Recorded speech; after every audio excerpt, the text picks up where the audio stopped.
ශ්‍රී ලංකාවේ මේ ස්ත්‍රී දූෂණය හෝ ළමා අපයෝජනය සම්බන්ධ ප්‍රමාණවත් නීති තිබෙනවාද? අනිවාර්යයෙන් ස්ත්‍රී දූෂණය හා ළමා අපයෝජනය සම්බන්ධයෙන් ප්‍රමාණවත් නීති ලංකාවේ තියෙනවා. ප්‍රශ්නේ තියෙන්නේ මේ කාරණාව සම්බන්ධයෙන් විතරක් නෙවෙයි.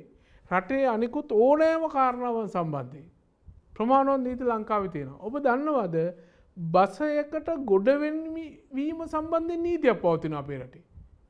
පැහැදිලිව මෝටර රථ වාහන ආච්ඡාපනත කියලා තියෙනවා මගියෙක් කොහොමද බසයට ගොඩ වෙන්නේ කියලා. එතකොට ඒ කාරණාව සම්බන්ධයෙන් නීති තියෙනවා නම් අනිත් සියලු කාරණා සම්බන්ධයෙන් ඒ ආකාරයෙන් නීති තියෙනවා මං කියන්නේ. ප්‍රශ්නේ වෙන්නේ මොකද්ද? මේ නීති හරියාකාරයෙන් ක්‍රියාත්මක වෙන්නේ. නීතියක් තමන්ගේ අයිතිවාසිකමක් කඩ වුණාම ගන්න ඕන ප්‍රතිකර්ම ගන්නෙ නැහැ. තියෙන නීති වල අඩුපාඩුවක් නෙවෙයි තියෙන්නේ. නීතිය ක්‍රියාත්මක කරන අය ඒ සම්බන්ධයෙන් ප්‍රාමාණික දැනුම තියෙන්න ඕන අයට ඒ සම්බන්ධයෙන් දැනුමක් ඇත්තෙත් නැහැ. නීතිය ක්‍රියාත්මක කරන කට්ටිය මේ නීති හරියට ක්‍රියාත්මක කරන්නෙත් නැහැ. ඒ හැර නීතියේ ප්‍රමාණවත් බව සම්බන්ධයෙන් ගැටලුවක් ලංකාව සම්බන්ධයෙන් ඇත්තේ නැහැ.